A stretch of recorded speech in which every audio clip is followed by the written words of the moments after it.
I don't have my life together. Here are 5 ways I can't adult. All right, guys, welcome back to another episode of Euphoric, the podcast. And I had this idea for this episode because let me explain. Sometimes I will ask myself and wonder, do I come across as bragging too much?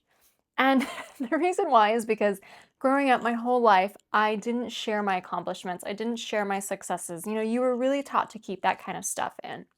But early on into my journey, I learned from a lot of different business strategists that as you are, really trying to change someone's life, as you're really trying to make an impact and inspire other people, you become a hero to them. And when you become a hero to them, they see themselves in you. And so when you start sharing an accomplishment or an accolade, when I share that I used to be a shy foreigner who could barely speak English, and now I'm speaking on stages, it's not to brag, it's more so to show that, hey, you can do that too. When I go from this drinker who thought that every weekend was made better with alcohol to someone who has literally never desired alcohol in the last 8 years, it's the same idea. It's to show you what's possible as well.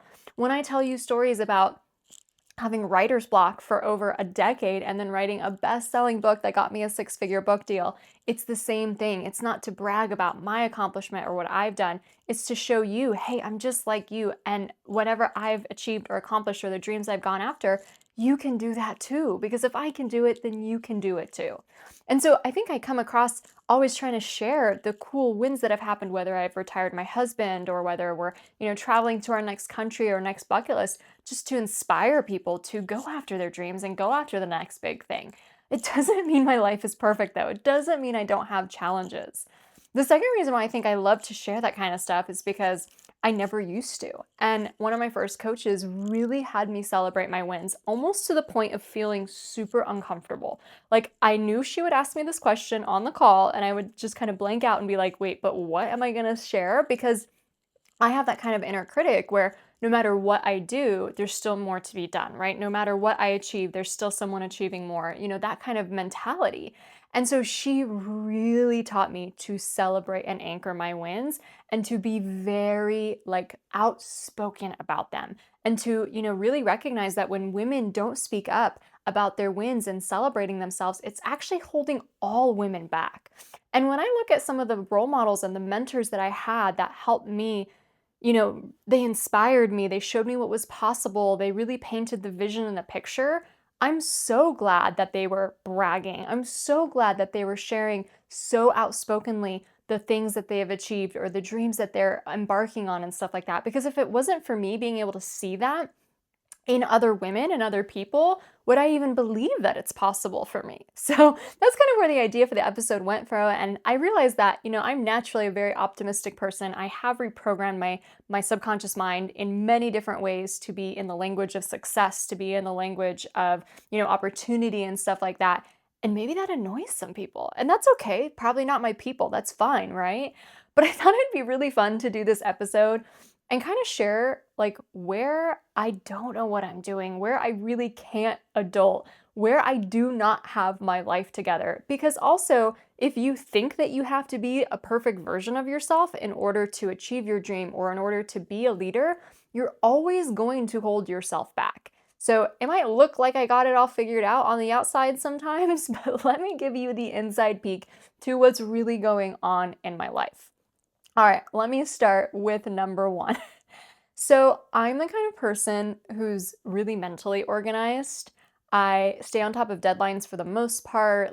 I'm the kind of person who files my taxes on time. I keep my computer pretty organized in different files upon files upon files. You know what I mean? When you have a really good organization. I even remember after my wedding, I got this Excel sheet where I wanted to just track a lot of things, track what kind of invitations we're setting at and track all the addresses of people that you're getting and track who's in your wedding party. And so I started all these different sheets on the Excel sheet and I recognized to myself, this is actually really fun. What if I created a whole Excel sheet for my life? And from that moment on, I started tracking a lot of different things. And I don't always do it in an Excel sheet. Now I do it in journals, but You should go back to another episode I have on this topic where I take the idea of bullet journaling to the extreme, and I have bullet journals for both my life and my business where I track like literally everything, because you do get a big hit of dopamine anytime you track something and mark it off. And so whether it's like a movie I watched or I called my parents or any like little of those things, I actually track that.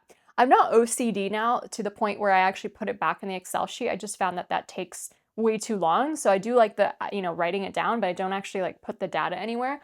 But that's kind of where it started. But basically, what I'm trying to say is I'm very mentally organized. I also got a new like Kindle Scribe, and it has changed my life because I was journaling in all these other places. Like, once you fill up one journal and then another, you just get kind of overwhelmed with all this stuff. And especially if you're like, oh, I had that idea and I wrote it down over here, but like, where did I write it down?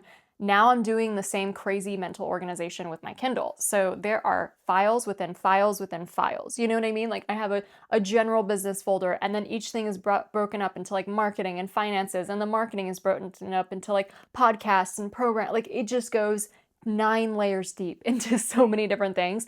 But it's so cool because now all my notes and ideas are all in one place, and you'll definitely be seeing me use it a lot. Okay, where's the negative side of this though? Mental organization, I'm really good at, right? Physical organization, not so good. So you should go see my room sometimes. I will have clothes places. I have books all over the floor. Like I like to be a tidy person. I like the idea of it, but the reality is that's just not what I'm focused on as a priority. And so usually every day I'll have like a pajama outfit that I'm wearing. Like, I wear like usually a long shirt to bed, but then in the morning I'll put on like sweatpants and socks and maybe a sweatshirt before as I go to eat breakfast. And I also get dressed for the day, right? And I wear like jeans and a top or whatnot. And every day, both of those piles, the whole outfits are just like laying on the floor. And my husband gets on my case and he wants a solution. And especially in the winter, I'm like, okay, just because I wore a sweater once doesn't mean it's dirty. So it's not just about like putting my clothes in the dirty hamper. They're not dirty yet, right? Like you can rewear the jeans and the sweater.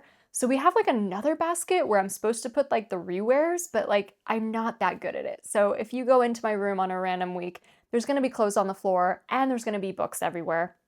I have a lot of books. I read multiple books at a time. That's probably a fault. It'd probably be much easier if I just read one book at a time. But you get a little bored, you want to read the next thing. I always finish books at the end of the day, and obviously there's probably more books than I'd like right now that are half read, but I know I'll get back to them. But it's just like a disorganization kind of going around. And it's so funny because I married my opposite in that regard. My husband is so tidy. Like he cannot stand any disorder. He loves to keep things so clean. But mentally, like he has computer files that he doesn't know where they are because he didn't file them in the right place. The only time that happens to me is when things go into my downloads folder, and I don't even know why that's the default. Like I'd rather file something away right away into the correct folder, but my downloads does need a cleaning right now. But that's like how my husband lives all the time. So you can see kind of the difference between physical organization and actual mental organization. I suck at physical organization. That is something I'm going to be working on as spring cleaning is kind of coming my way, just to kind of minimize a little, like remove some of the distractions, because obviously our physical environment is important. But hey, I can't always adult all the time, right? All right, the next way that I do not have my life together is I do cook. I love to cook. I don't cook every day. I like to also eat out, but usually like 3/4 of the week we're cooking at home. Maybe 2/3 of the week we're cooking at home. And I learned to cook when I was like in my 20s. I got really into like food and wine and the Food Network channels and stuff like that. So I really did appreciate like the art of cooking. We have our staples. I don't think I'm that adventurous these days, but we have our very healthy staples now, and I have learned how to make a lot of different dishes. So cooking, we're okay. We're adulting on the cooking for sure. We make really healthy meals. We make a breakfast, actually, either I make it or my husband makes it. Lately, my husband making it more because I'm kind of diving straight into work. So he is an amazing like that. But, I can feed myself. We're healthy. We're doing good in that regard. I don't clean. I do not clean. And again, I married my opposite. So my husband loves to point out how messy I make things when I cook. Like he hates it when I cook, like, any kind of hamburger. He is like, "Did it or steak or something like that." He's like, "Why did you let it splatter so much?" I'm like, "It needs to sear. It needs a high heat." But I make messes kind of wherever I go, and because I'm so lucky to have married a man who does love to be tidy and to clean, that's just, like, his role now. So, I don't do the dishes, I don't do laundry, I do not vacuum, I do not, like, take the spray and do the wiping. He does all of that. And obviously, we have made it work really well in our relationship by having different responsibilities and roles. I'm sure he would love if I cleaned a little more, but, like, I got an empire to run too, I have a lot to do, and he takes care of me in so many ways, and sometimes I think about, like, what it would happen to this house if my husband wasn't around. Now, I don't think it would be as bad as if I was drinking, because if you're drinking and you're, like, in a depression, like, things can go bad really fast. You're, like, not even sleeping on sheets anymore, you're just sleeping on a bare mattress. But, like, obviously, we don't have alcohol in the picture, but I still think that things would get a little hairy before they got cleaned. And it's just not something I grew up really doing. Like, my parents didn't institute chores the way they did maybe for, other parents did. Homework was more important, and I had to go to Polish school and learn like another language and do all this kind of stuff. So I am not a cleaner. And what's really interesting is my dad is more of a cleaner than my mom, and they have the same split. She does more of the cooking and he does more of the cleaning. And I'm sure I picked up on that as I was growing up. And I never thought it weird that a man would clean. Like, it was a normal responsibility. You know what I mean? So I'm sure that that kind of pattern and dynamic was definitely established in my psyche. And I obviously sought out the man who would make that happen. And I like the balance. I'm pretty good. I'm just scared of what would happen if I was actually on my own. You probably wouldn't want to come over to my house. All right, next fun one. So number three, I think that I'm pretty smart with finances. I got into investing at a quite younger age, probably like 25 or so, even younger than that if you count like a Roth. So I understand the financial markets. I understand investing. I understand like what wealth building and wealth generation, like how that all works and different assets and asset classes and stuff like that. I used to feel like I couldn't make very much money when I was in a 9 to 5 job. I did feel like an under earner, but I have definitely proven to myself that I can make money. And so that is something that I do feel competent on, right? I can adult. I'm good with money. But something that I do, which maybe is less adulting, although I would argue that this serves me very well, is I don't make decisions about how to spend money from a logical perspective. I make it purely on an intuitive gut perspective. So what does this look like? So for example, I remember when I got a $15,000 certification. And to share the whole story, my first certification in coaching was only $500. I barely learned a thing, and I was actually embarrassed and not confident enough to put myself out there. So I actually hid after I got that certification and didn't even like tell people, "Hey, book a call with me," or anything like that. So it was actually a very expensive mistake I made. But I knew I needed to up my skills. I knew I needed to really learn how to facilitate change deep in the subconscious mind. I wanted to be a very well-skilled coach, and I knew that $500 certification did not cut it. And so I invested in a $15,000 certification. Now, this was really early on in my business. I wasn't making that kind of money back then. And I remember the $15,000 certification was split into 3 monthly payments. So 5,000, 5,000, 5,000. I was making like less than 2,000 at that point in my business. I have no idea how I afforded it, but I didn't have a care in the world. I literally knew that that's what I needed. I knew that it would work itself out. Anytime I'm not sure how I'm going to pay for something, I choose a payment plan, and I know that the universe is going to provide. I know that it's going to work out. And so in this way, I have approached spending probably not as the gurus say you should, and maybe with the smartest financial advice out there is. I make decisions out of a pure instinctual gut level of like, yes, I want that. It's going to change my life. It's going to really, really help me. I'll figure it out later. And so oftentimes I have gone for payment plans and just been like, we'll make it work. We'll make it work. And we always have. After I did that $15,000 certification, I made 6 figures in my business. Like, it paid off so well. But I had to be able to not only trust my gut and trust my intuition on it, but also not listen to other people who were like, wait a minute, like, how does this fit into your monthly budget and all that kind of stuff. I have leapt first so many times with money and then, really reap the rewards or learned lessons, like whichever one. Most of the time it's rewards, but there's been a few times where I've made a few financial decisions where I'm like, that really wasn't worth it. And that's okay. You learn and then you learn to trust yourself more. But so many times it's like I take that leap of faith and I figure it out as I go. And I think especially as a business owner, when you get really in your head about every little expense, like obviously you don't want to get to the point where you're just like throwing money out the door.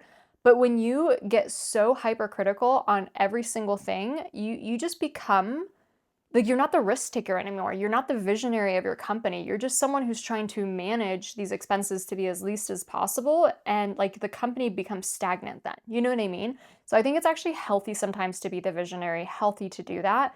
But that's just something about me. Like, if I want something, I'm going to go for it. I figure out how the finances are going to work or how I'm going to pay for it later on.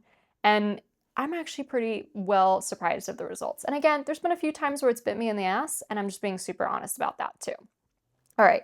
So the next way I can't adult is I used to wake up really early, you guys. Like I was part of the 5 a.m. club, especially when I had a day job as I was building my business. I had to wake up at 5 a.m. I would get up in the dark, I'd go downstairs, I'd brew some coffee, I'd put on this playlist that made me feel like I was already a six-figure business owner, like I was already an author, and I would dance as if all those things had happened back when I had no evidence of that kind of stuff. And I'd do a little morning routine once I got upstairs with my coffee, and I would start doing some work. I would either post social media or write some blogs or some emails, like whatever work needed to be done before I actually went to my real job at that time. And I did this for years. And I'm really proud of myself for doing that. So many people want to grow a side venture or a business, but they don't have the commitment level to actually make it happen. And I know we all have a lot of different responsibilities and things like that, but it is so much easier, I think, to find the time when you realize how much time as like Americans we waste, whether it's on TV or social media or drinking. Like, if you were drinking before, if you had the time to drink 3 times a week, you have the time to launch a business.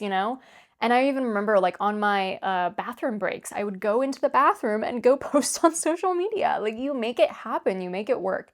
So not having time to me is like just not really that valid of an excuse. It usually is an excuse that people use when they're stuck in fear and they're using something else as a scapegoat to try to explain away why they're not actually going for their dreams. But anyway, back to how I can't adult. I used to do that for years. I was in the 5 a.m. club. Nowadays, though, I do not wake up that early. Nowadays, like, and I'm gonna blame the aura. I usually wake up at 7:45 to 8 a.m. And I am gonna blame the aura because I do have the aura ring. And I remember before, sleep is important to me, and I would always be like, okay, I gotta get 8 hours of sleep. But to me, that meant like, okay, well, you hit your pillow at 11 p.m. and you wake up at 7 a.m. And then as I got the aura and I started really looking at my sleep data, I realized, oh, you're not actually sleeping for 8 hours just because you're in bed for 8 hours. So I started to really recognize with my sleep patterns, like either, the time it takes you to fall asleep or the time that maybe like if you wake up a few times either in the night or in the morning, or I actually am pretty good at not waking up in the night, but sometimes my partner can wake me up. Maybe he makes a noise or, something happens. But anyway, suffice it to say, I look at the data of the aura and I start seeing that if I'm in bed for 8 hours, I got 7 hours of sleep and change. You know what I mean? If I'm in bed for 9 hours, that's when I get a sleep for 8 hours or so. So all of a sudden now my like time that I want to be in bed is extended. And I think that's why I kind of got a little soft on waking up early, is because I'm obviously trying to prioritize sleep. It's really important for fertility. And honestly, I can design my life this way now. I did have to wake up at 5 a.m. to commit to my business, to, like really have the consistency and put myself out there. And now I do that every day because that is literally my job. I don't have anything else to do. I work on my business every day. And I do have client calls and meetings and appointments and stuff like that. But like, I get to choose when I have those, right? I don't have any client calls early in the morning. I remember when I used to. I remember when I used to have like 6 a.m. client calls because I was trying to fit them in around my day job. And even when I first like left my day job, I also would do really early calls just to like, appease people and make it really easy to book with me and stuff like that. But like, the more and longer that I'm more established as an entrepreneur, it's my business, it's my schedule. I get to decide when the calls are, what we're doing. I usually don't like to have calls before even like 10 a.m. Honestly, in an ideal world, I wouldn't have a call before even 12 p.m. just so I can do like my creative work and my morning stuff in the morning when I'm like most energetic versus like just, going from meeting to meeting to meeting and stuff like that. So, yeah, I probably would feel more accomplished if I woke up a little earlier. I'm almost embarrassed to say that it's 8 a.m. It's never later than the 8 a.m. though, guys. Sometimes my husband will sleep in a little longer than that if he like couldn't fall asleep or something. I never let it go past 8 a.m. though. That's at least like solid. But that sounds pretty late, you know what I mean? Especially when every entrepreneur is talking about waking up super early and smashing the day. Nope, not me. All right. And then the fifth way that I just can't adult is I love to dress up. I am so obsessed with hosting events in person, meeting my clients, having just like completely transformational weekends, really embodying the energy of who you want to be. I do like buy clothes that are for my speaking engagements or for my events and stuff like that. And by the way, those are a write-off because they are for your business. So how fun. What a fun business model to have. And I love it. I love dressing up. I love like looking really beautiful and, doing my hair and makeup and all those kinds of things. But I don't love to do that all the time. And so this is kind of embarrassing, but I usually love to like work. Again, I usually sleep in a shirt, and then when I wake up, I will put on sweatpants and maybe a sweatshirt on top of that. And that's what I often go down to eat breakfast in because I don't like shower right away. And then I'll eat breakfast and then I'll continue working in that outfit. And I'll usually work in that outfit up until I have my first call. So if I have my first call at like 10 a.m., yeah, okay, you shower at 9 and you're ready for the day. But if I have my first call at like 12 or 2, I could literally be in that sweatshirt outfit all morning, all afternoon, and then not shower until like 1 or 2 p.m. Now, again, that's like rare because oftentimes I do have, something a little earlier than that. But like there's moments where I'm just like, this is my life. I'm not the person that you see on social media. I'm literally wearing sweats. My hair is in a bun. My hair hasn't been washed. And I am just cranking it out on the computer. And that's my life, right? And on podcast filming days, like there is an outfit that is put on, there is makeup that is put on, because we're not going to do it in the sweatpants. But that's another way I can't adult. I wish I was one of those type of people who got ready the crack of dawn, right when they woke up and stuff like that. But I like being comfy. I like being able to like get to work as soon as I want to and to just have creative ideas in my sweats. We eventually get to the shower. Everything's okay in that regard eventually, but that's just what it looks like. So those are some like little idiosyncrasies about me. Again, I don't have my life together completely. There's a lot of areas that I would totally fall apart in, especially if it wasn't for my husband. And I hope that this episode too wasn't just silly, but also inspiring in a way to show you don't have to have it all together to be a leader. You do not have to wake up at the crack of dawn. You don't have to do ice cold plunges. You do not have to run 10 miles. You do not have to do all these things that, people say that you need to do in order to be great. Yes, it's amazing to challenge yourself to that kind of stuff, and I'm sure there's a time in your life where you could really nail it, but you do not have to be perfect to be a leader, to be a business owner, and to be a coach. And I think that, being able to embody more of the mindset practices and the practices that actually change your subconscious and be able to really express your genius, like my genius is not going to be to clean. You know what I mean? My genius is not going to be to do these little things like that. My genius is to share this with the world. And I don't mean that as a humble brag, as if like, oh yeah, you're this crazy genius. We're all geniuses, and we all have to choose where our genius lies and how we're going to be in our zone of genius versus just our zones of competence and stuff like that. Now, obviously, life has responsibilities, and you got to do a lot of stuff that you don't want to do. But I am very proud of myself actually for making my life in a way that it gets to highlight the areas that I'm really good in, that I'm really passionate about, that I feel so much purpose around, and I don't have to worry so much about the other stuff. And I know I have such an amazing partner that helps make that possible. But I know other entrepreneurs who outsource this kind of stuff, right? They do get house cleaners or cooks or accountants or anything that you need that's not going to be your zone of genius and stuff like that. I also think it's nice and inspiring to see that, like, there's a lot of other insecurities and just things that are happening under the hood for every person that you come across, no matter how shiny their social media looks, no matter how many podcasts or emails that they send you. And like, we're all just humans at the end of the day. And when one human goes on a healing journey, they're able to turn around and help the human behind them to go on a healing journey. And it doesn't mean you have to be a perfect human. It doesn't mean you have to have your life totally figured out. It just means that you went through a process that you can share with other people. And I just think the world would be so much better served if we got rid of our imposter syndrome and actually started sharing knowledge more readily. Like, imagine back in the hunter gatherer days, like, that's what a community was. Like, you had your elders sharing information all the time. And now we just get so siloed and individualized. And yeah, some people are using AI now as their coaches and therapists, but like, where is that wisdom where just naturally as a community we share back the things that we learn, we share the things that we've gone through, we share the things that healed us? I think that is missing, and that is why it is one of my biggest life's mission to help train even more coaches into the world, even more leaders, even more people that are going to heal and help other people out of their subconscious blocks, out of alcohol, out of lack of purpose, and really reprogram their brains for not only success but the most fulfilling lives they can possibly have. So if you guys don't already know, I do host a 5X certification program twice a year. We are actually in the spring enrollment period now. If you're interested in applying, do be sure to check out the info below. But it is like a one-of-a-kind program because not only do you get certified in 5 different modalities, including alcohol-free empowerment coach, which is going to help you help someone else lose the desire to drink, which is literally so needed in our world today. It is also going to train you how to grow a coaching business and really scale. And we are teaching the 0 to 100K coach method, which is the method that I used to make my first 6 figures in coaching. So it isn't just, a nice to have title and paper that you unlock. It is actually a real roadmap to making your passion a profession and to really being able to help people, knowing that you don't have to be perfect. You don't have to be completely, at the zenith and stuff at the progress. The longer that you progress as an entrepreneur and as a coach and as a leader, the more wisdom that you're going to have. But it doesn't ever start unless you actually start that journey.